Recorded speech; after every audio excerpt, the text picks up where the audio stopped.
This is Where We Live on Connecticut Public Radio. I'm Lucy Nalpathanchel. When we were children, many of us dreamed about becoming explorers. Robert Ballard's lifetime of exploration started with his love of the ocean. He would become an oceanographer, helping advance science, like discovering hydrothermal vents or hot springs where seawater meets magma in the deep sea. Yet Ballard had a pipe dream to find Titanic, and he did. The discovery catapulted his career, but he didn't stop there. He writes in his memoir, "Discovering Titanic was an experience of a lifetime and an accomplishment that I'm proud of, to be sure, but there's so much more to my story."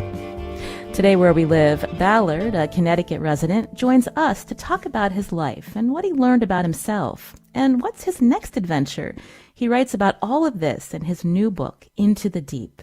Now, did you grow up watching Dr. Ballard's National Geographic specials, or did you see his reports from his research vessel, EV Nautilus, while a school student?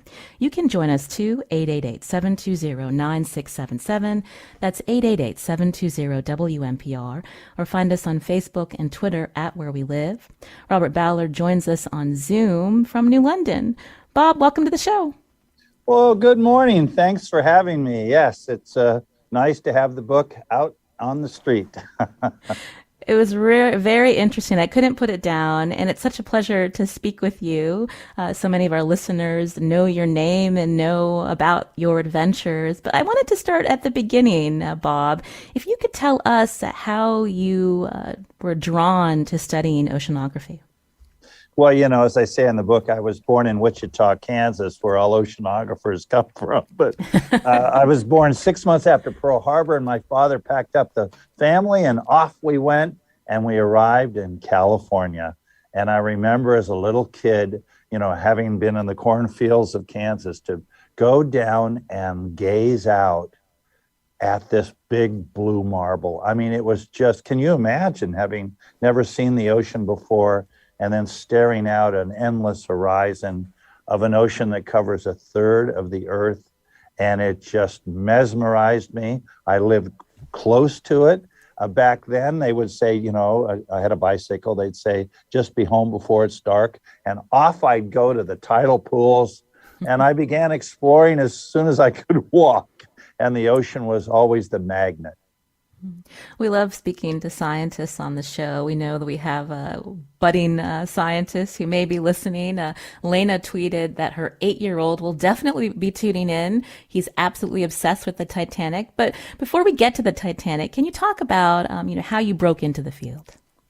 Well, again, here I am living in California, in San Diego, and we're in a new development called Claremont up above the hills of Mission Beach, California. And the guy across the street's daughter had a horse, and I always wanted a horse. And so I was always hanging out over there trying to get a free ride. Well, it turns out that he worked at Scripps, the largest oceanographic institution in the world. And he would take me on field trips down to see, you know, the Scripps Institute of Oceanography. And so it began early. Right nearby was the submarine base, World War II submarines. My parents took me there. And it really, for me, galvanized when I saw them. I'm dyslexic, so I tend to look at things more than read. And I saw the movie 20,000 Leagues Under the Sea.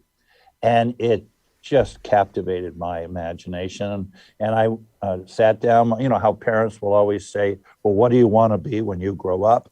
And I would say, I want to be Captain Nemo.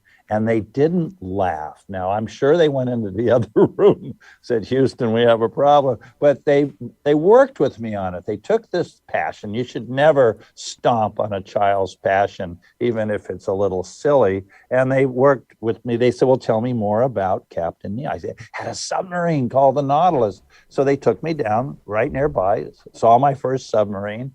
And as you know, I went into the Navy and specialized in deep diving submarines for 30 odd years. So that part of the passion was there. But then they said, but the Nautilus was more than a submarine. I said, yeah, it had windows. They opened like the iris of a lens. And they said, that sounds like an oceanographer. So they took me down to Scripps, where I'd already been, and I met the people there. And then we later moved back to up to Los Angeles when my father was head of the Minuteman missile program.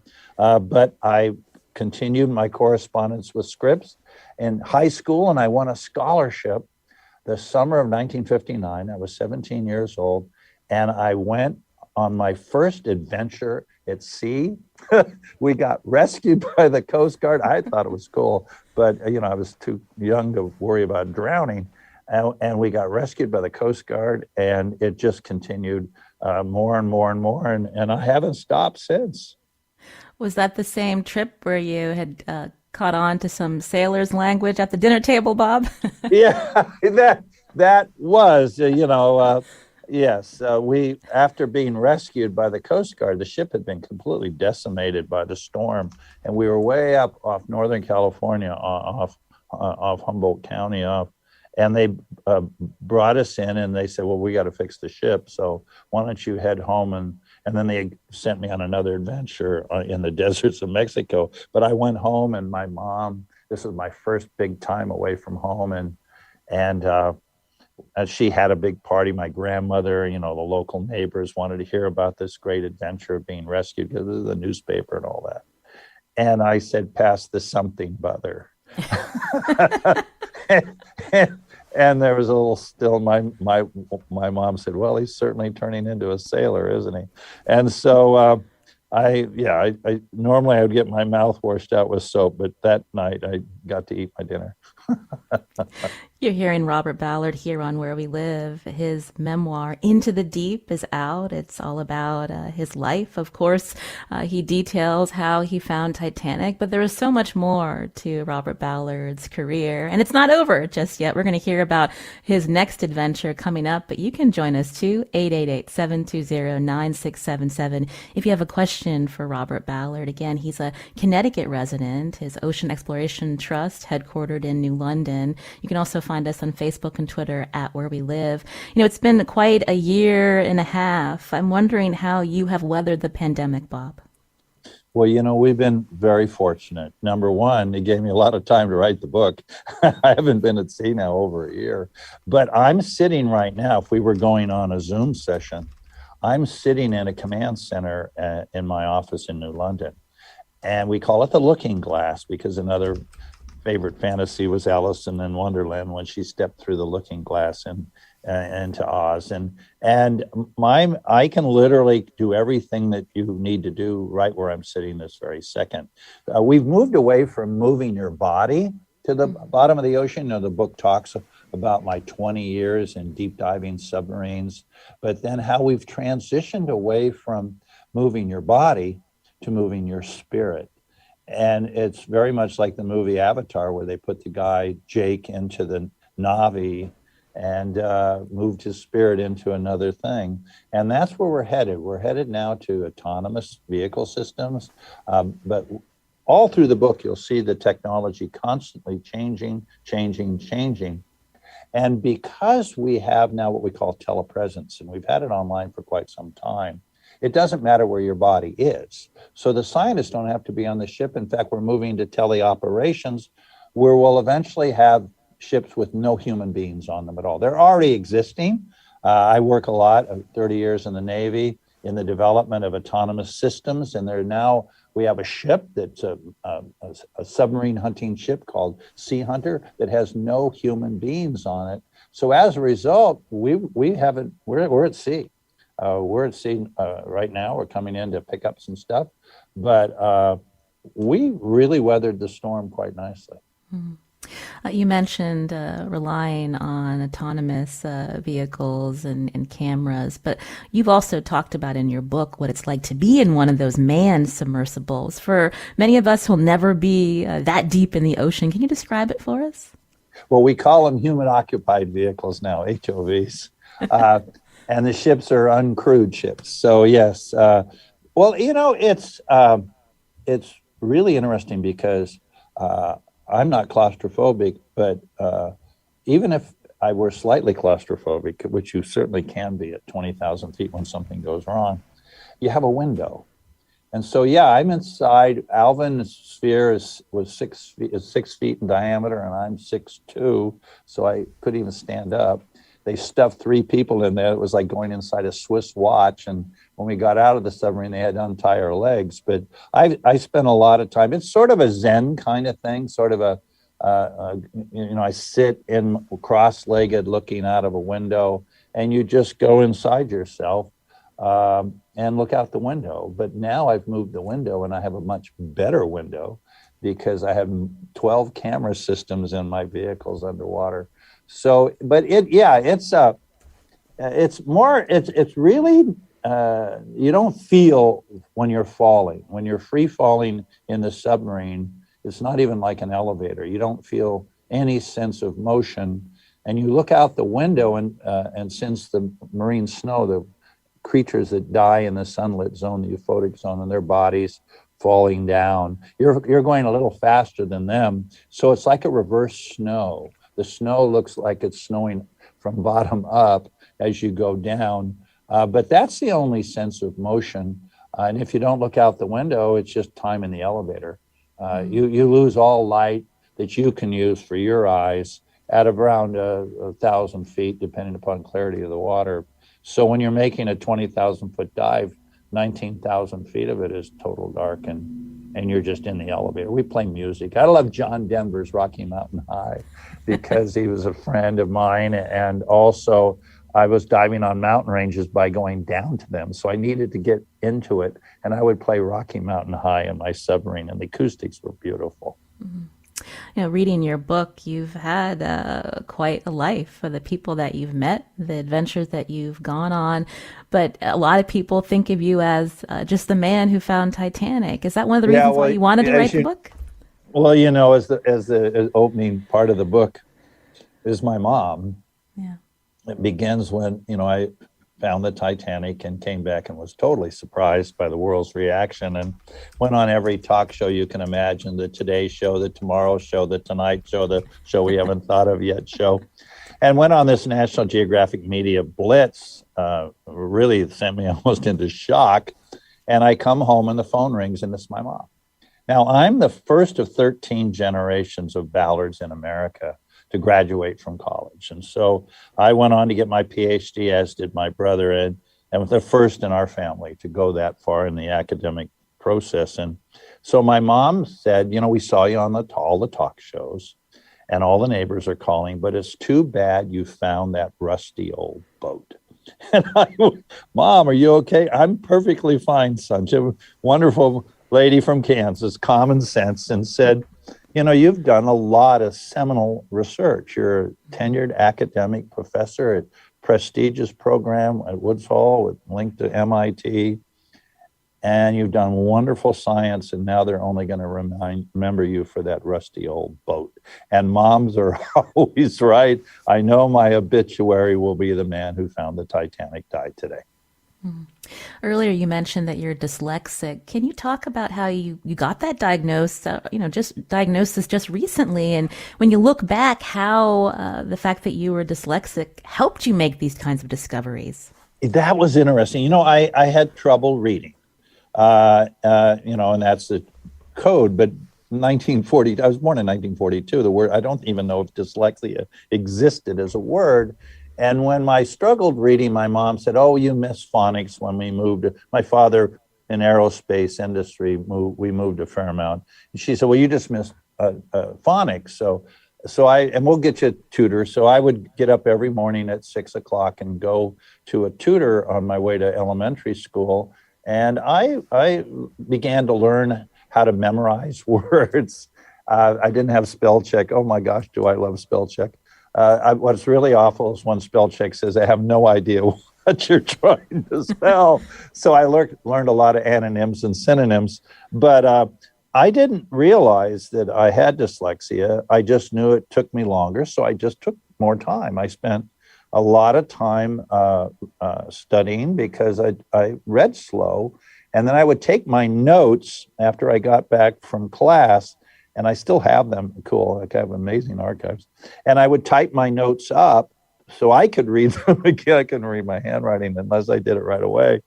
And then I would memorize the sheets of paper. And then when I took an exam, I almost felt like it was cheating because I just closed my eyes and read the pages, and there was the answer. So I got through. I got life membership in the California academic scholarship in high school, and quadruple majored in college in math, physics, chemistry, and geology. So I just battled through it. And so it wasn't really until my daughter was diagnosed, living in Connecticut, the Yale, the epicenter with Sally Shayowitz and her husband Bennett, the seminal research in dyslexia.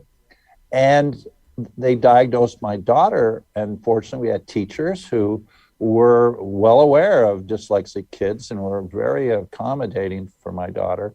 But then I was driving to my Inner Space Center over at the Graduate School of Oceanography at URI, where I'm a professor, and I was listening to NPR.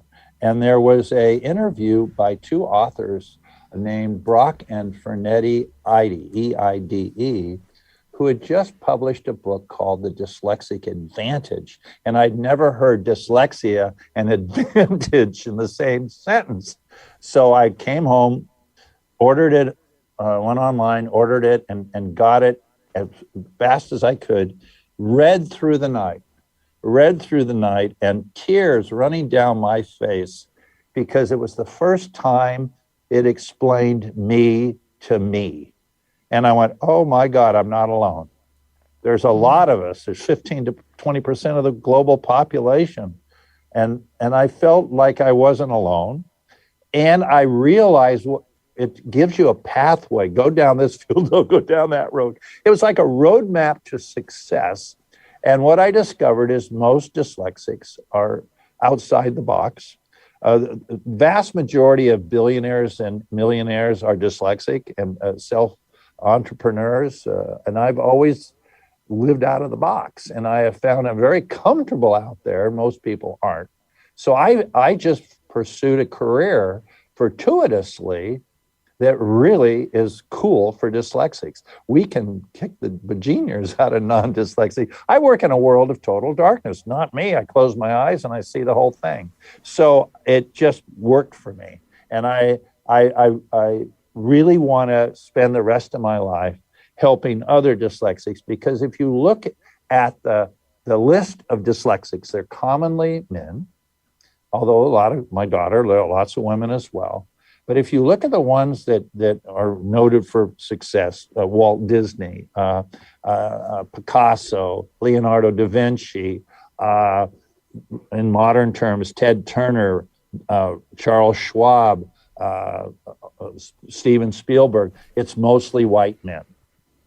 And when you look at the prison population, it's mostly non-white, people of color, and the vast majority of them are dyslexic. So I'm committed to helping people of all persuasions, every flavor you can imagine, to understand you have a gift.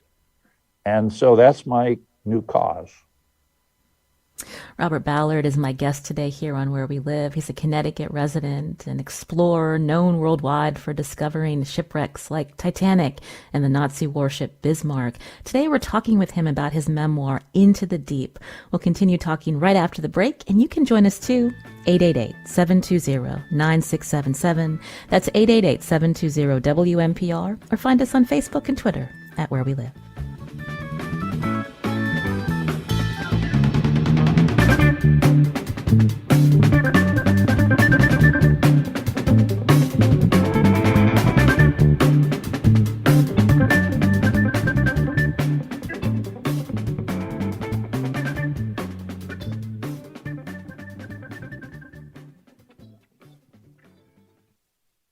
This is Where We Live on Connecticut Public Radio. I'm Lucy Nalpathanchel.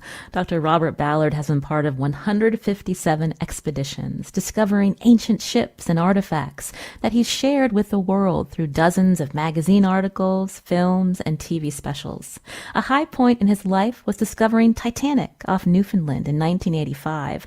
But in his new book, Into the Deep, Ballard says his life's accomplishments go beyond finding Titanic. We're hearing from him today on Zoom Zoom from New London. You can join us too, 888-720-9677. That's 888-720-WNPR. Now, Bob, I believe this Wednesday is 36 years since you first found Titanic. Tell us about that moment when you saw her. I forget. Yeah, no, it is coming up, isn't it? Well, as you'll discover in the book, it was not my primary mission. I was served in the United States Navy for 30 years, and most of it in naval intelligence, and I did things for the Navy. Worked a lot with the NR-1 based in New London on a lot of different missions. And I was actually asked by my commanding officer at the time, Admiral Ron Thunman, who was Deputy Chief of Naval Operations for Submarine Warfare, who we used to call OPO-2, to conduct a series of top secret missions, and one of them was to explore two submarines we lost during the Cold War. We lost the USS Thresher, and we lost the USS Scorpion. And ironically, the Titanic was lost between them, or you wouldn't be talking to me today. And so when I was called into his office and they get some rug time on the E-ring in the Pentagon, he told me about what he wanted me to do, and I got my orders. But I suggested maybe we could have a cover for this. And he said, what a cockamamie idea, Commander. He went off and did his Rickover thing all over me. But what he didn't know was the Secretary of the Navy, John Lehman, had taken it to President Reagan, and President Reagan had already approved the hunting for the Titanic as a cover for doing the operation to Thresher and Scorpion. So the Admiral soon learned that his boss said, we're going to do it. So now I'm on a top secret mission. I do the Scorpion. I have all these 3 Navy people embedded in my team that people aren't aware that they're naval intelligence officers. And off I go. And so when we found the Titanic, my concern was blowing my cover and that they would figure out what I was really up to. But the world went so nuts over the Titanic, it was not a problem at all, because all they wanted to hear about was the Titanic. And so I dodged the bullet. So yeah, I was nervous, but then, it was down to the final 4 days when we found it. And so because we spent most of our time on the Scorpion, mapping it and figuring out what it lost nuclear weapons, and on the list went on that one. And we were able to finish our mission for the Navy. But we only had 12 days. We spent most of it finding the Titanic. So we only had 4 days left when it happened. And so naturally, having played college basketball and scoring the winning goal at the buzzer, when we scored the winning goal at the buzzer, we all jumped up and down. We were very, like children, it was jumping crazy, celebrating and all of that. It was really non-scientific. And someone looked at the clock and innocently said, she sinks in 20 minutes. It was 2:20 and she sank at 2:40. And the sobering feeling, we felt embarrassed that we were dancing on someone's grave, and which we were. So I just said, hold it, bring the vehicles to a safe altitude, let's get outside and let's catch our breath. And we had a memorial service on the aft deck, and the mood changed. So it was like a wall switch from winning the game to going to a gravesite. And so it was all those emotions coming down on me. It was quite an emotional roller coaster ride that night. You would go back, I believe, in 1986, and you were very outspoken to the world that the artifacts aboard Titanic should be left undisturbed. What happened? Well, not the way I wanted it to happen. I went to court. I went to the court to ask them about maritime law. And they said, well, the Titanic was lost in the high seas, and its owner collected the insurance from its insurance company, And then the insurance company wrote it off as a loss, which officially made it an abandoned shipwreck. So under Admiralty law of the 17th century, because we were on no territory here, they said, you can own it. If you go back, which we were doing, we were going back the following year, and pick up just an object, a cup, because nothing down there says Titanic, even the name on the bow's gone. Just pick up a cup that says White Star Line and bring it to the court, and I'll officially make you the salver of possession, was the terminology. But you can only do that if you then salvage it. You have to remove it from the bottom of the ocean. I said, well, it's exactly not what I do not want to do. You do not go to Gettysburg with a shovel. Mm-hmm. You don't take belt buckles off the Arizona and Pearl Harbor. This is a grave, and we saw where the bodies landed. We saw their remains. Now, their bodies were eaten and their bones dissolved, but their shoes, there were pairs of shoes everywhere. A mother's shoe next to baby's shoes, and you're going to pick up her wallet? Not a chance. So I said, I'm not going to do it. And they said, well, then you can't be salver of possession. And so I don't want to go down the road of who did it, but someone from Connecticut went out and hired the French to go do it, and they began salvaging it. And I've been completely opposed to it because there's nothing to learn. The Titanic had two sister ships. They were building three of these: the Titanic, the Olympic, which preceded Titanic, and the Gigantic, which they renamed the Britannic and used it as a hospital ship during the Battle of Gallipoli, and it sank off of Greece. So when the surviving ship, the Olympic, when they finally brought it offline, they meticulously sold off everything: the smoking, the first class smoking room, the lounge, all the dishes, everything that you can go online and buy. That all the stuff that was on the Titanic that wasn't on the Titanic, it's identical. So what are you going to learn? Bring up a cup and say, yeah, I've got 12 on the shelf over here. Why do I need that cup? So I said, yes, I've done archaeology where I've worked with classical archaeologists, and I'm a non-recovery person. I'd rather go down there and visit it. But in some cases, an archaeologist will say we need at least a few objects. On that, under their supervision, we'll recover. But I'm anti-recovery because I'm all about telepresence. I'm all about the future of the largest museum on Earth is beneath the sea. There's more history in the deep sea than all the museums of the world combined, and it's perfectly fine down there. So as soon as you bring it up, you destabilize it, and why not just visit it in situ? Let's talk about the other history that you've uncovered, the Bismarck. Tell us about that.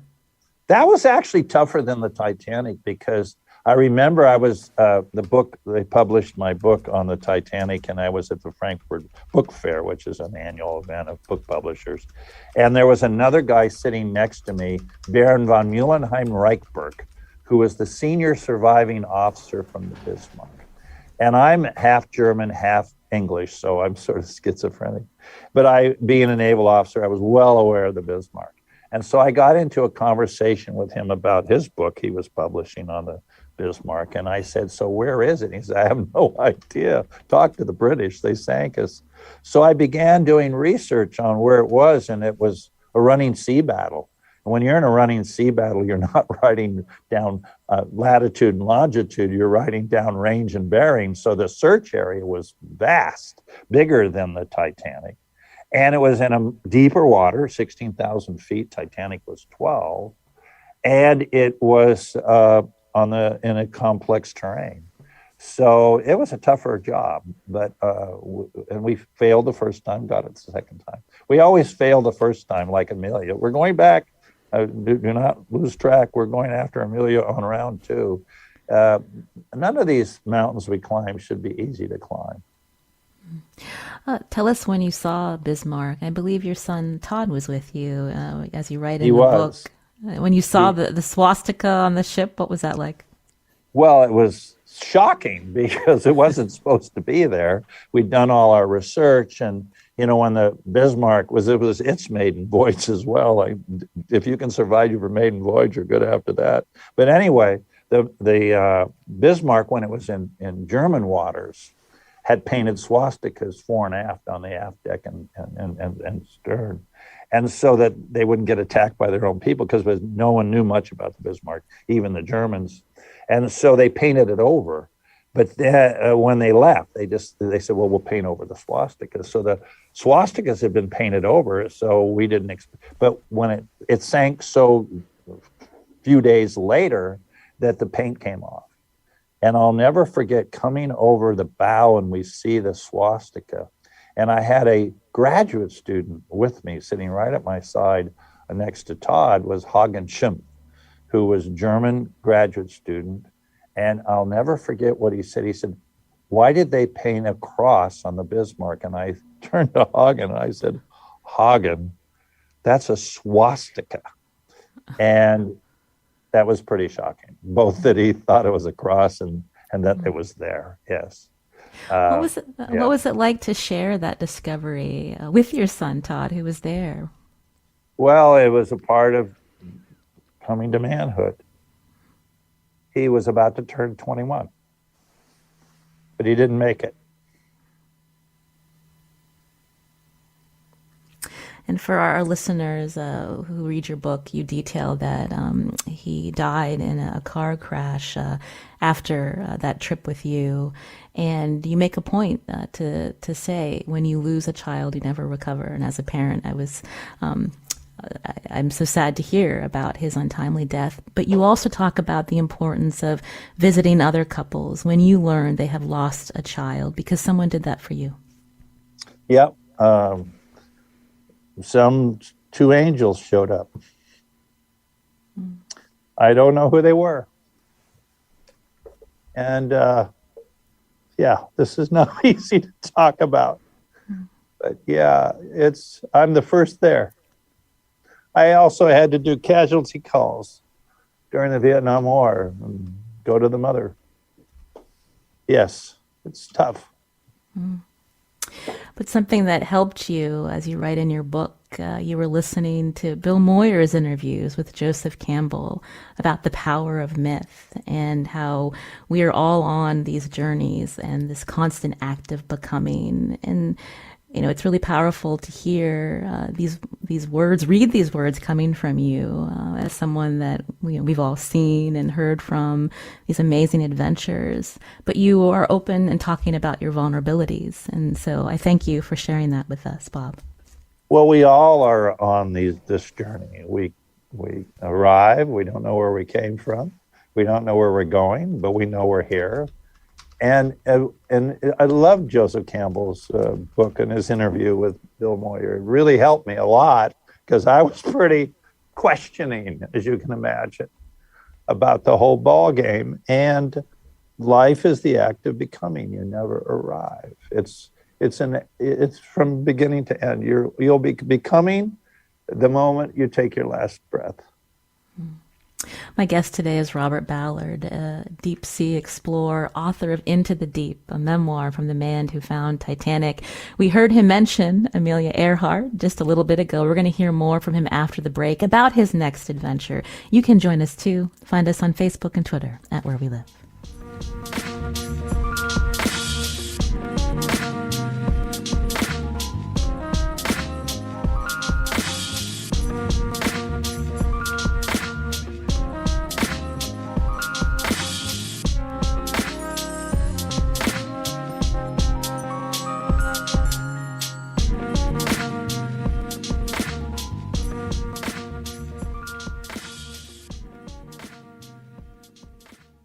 This is Where We Live on Connecticut Public Radio. I'm Lucy Nalpathanchel. My guest today is Robert Ballard, and a deep sea explorer, author of Into the Deep, a memoir from the man who found Titanic.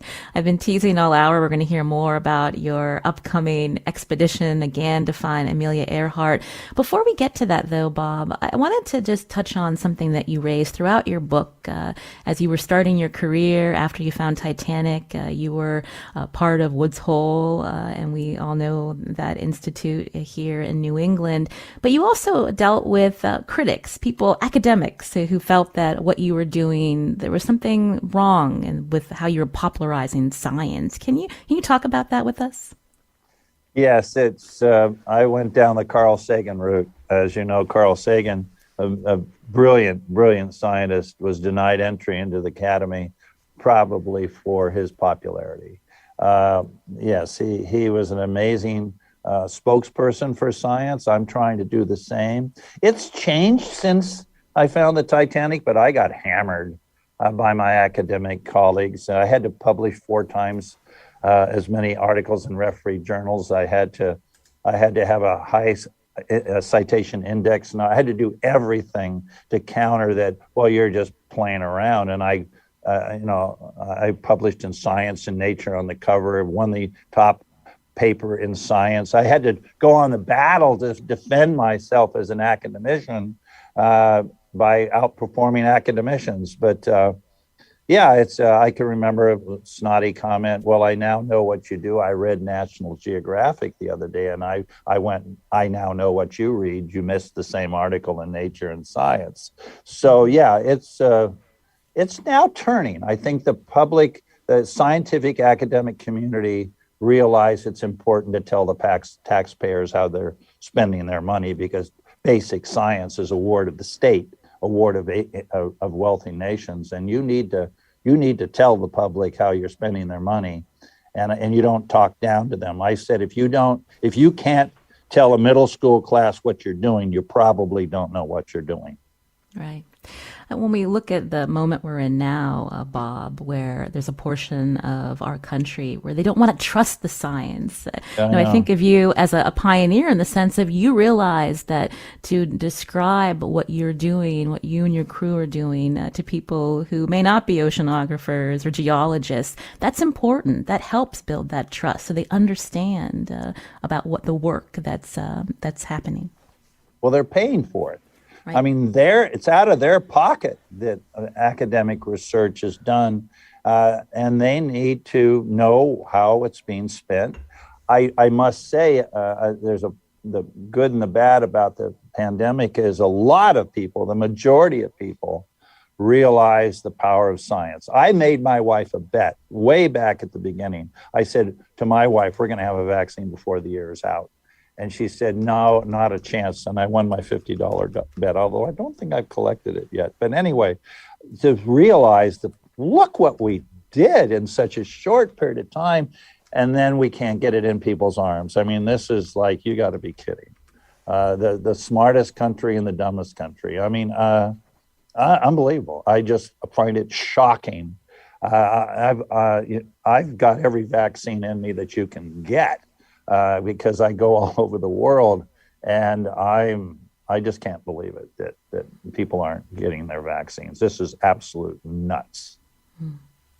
Next year, I believe you're going, or maybe in a couple of years, actually, you're going to be going back out to find Amelia Earhart. Tell us about the first time you tried. Well, I like your comment when I go out and find Amelia Earhart. That's the plan. Yeah. Well, there were 3 theories on what happened to Amelia, and we only have a few seconds to go. But one was that she was captured by the Japanese and died in a concentration camp. Well, I can't do much about that one.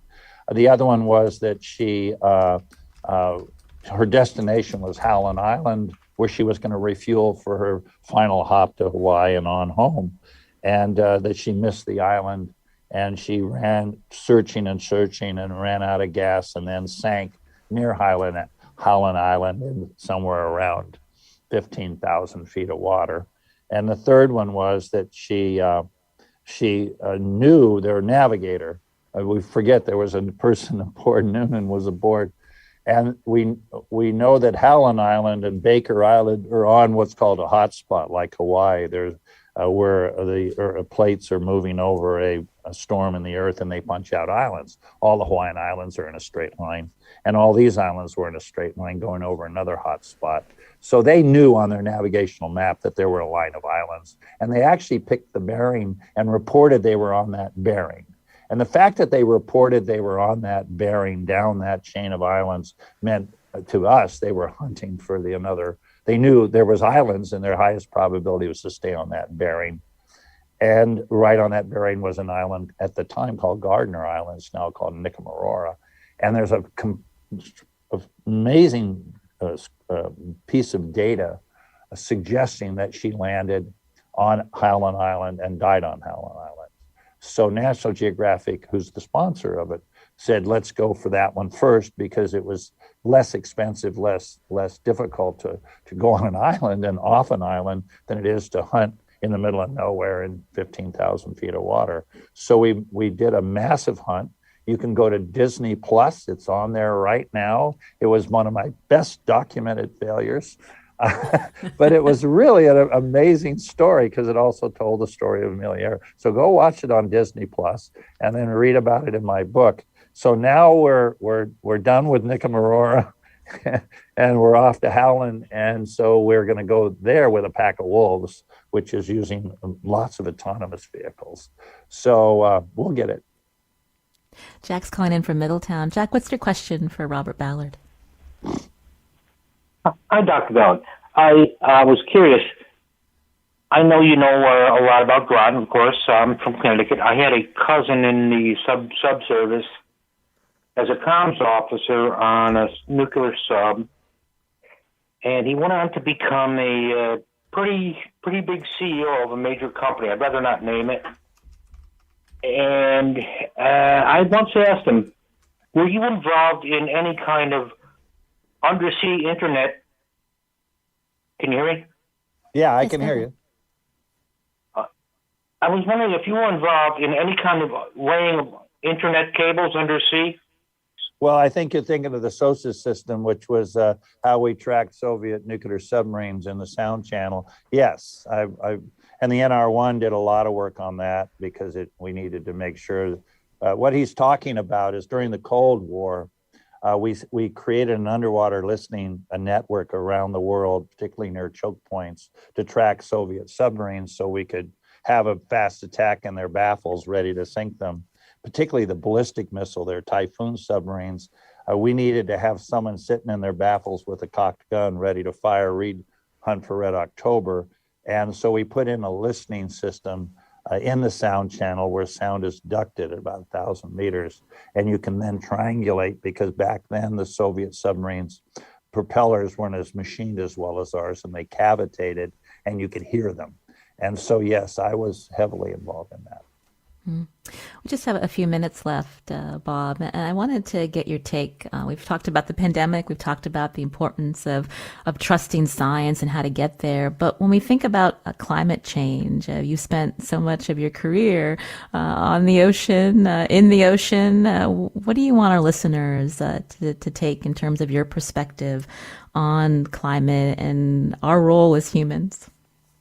Well, just expect a lot more devastating hurricanes and tornadoes. It's not only the rise of the ocean that's coming up.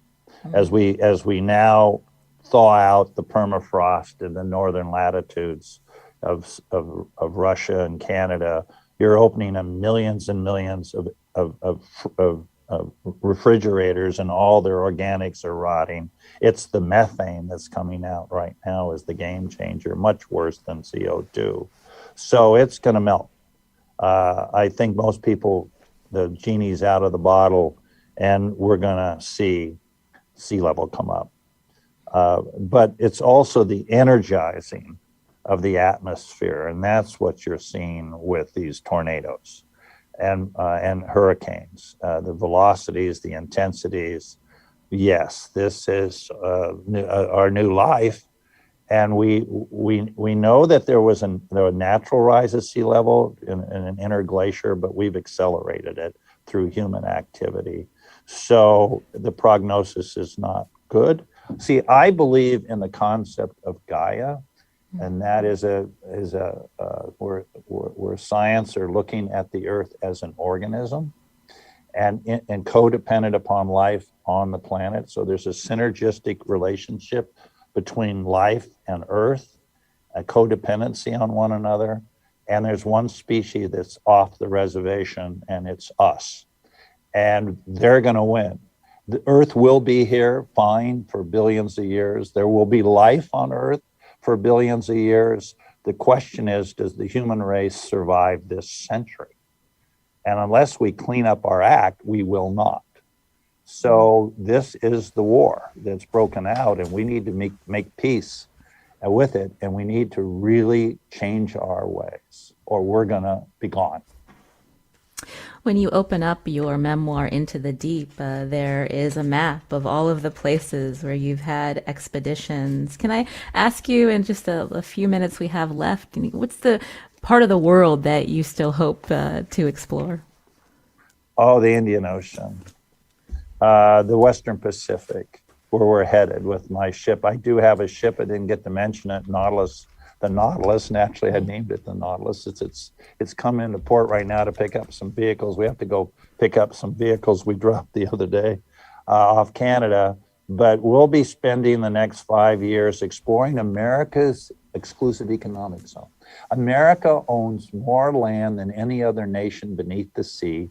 It's 50% of America lies beneath the sea before global change. And we have better maps of Mars than half the United States of America. So I am so excited about forward deploying and living over in the Central and Western Pacific, where a lot of America is located, exploring our country and doing the second Lewis and Clark expedition, although we don't call it that because 55% of our core of exploration are women in positions of leadership and authority. So I call it the Lois and Clark expedition, but I also want to get into the Indian Ocean. That's where the coelacanths were found, and that's another story. You know, in your book, a critic called you an underwater cowboy. Is that a term you embrace today? Absolutely. I'm thrilled. My dad was a cowboy. My family, my grandfather was shot in a gunfight tragically, and my uncle was Bat Masterson. So being called a cowboy, thank you very much. It has been a pleasure to hear from you this hour here on Where We Live. Robert Ballard, again, he's lived in Connecticut for some time now. We 30 know years. That. 30 years, and it's so great to hear from you again. You lead Ocean Exploration Trust, that's headquartered in New London. You can still go online and learn all about Nautilus, and we'll make sure we share a link with our listeners at Where We Live. Robert Ballard, thank you so much for your time today. Thanks for having me. nautiluslive.org. Thank you. Again, his memoir, Into the Deep, a memoir from the man who found Titanic. I'm Lucy Nalpathanchel. Today's show produced by Tess Terrible. Kat Pastor is our technical producer. Tomorrow we talk all about contact tracing. It continues to be an important public health tool. We hope you are with us as well.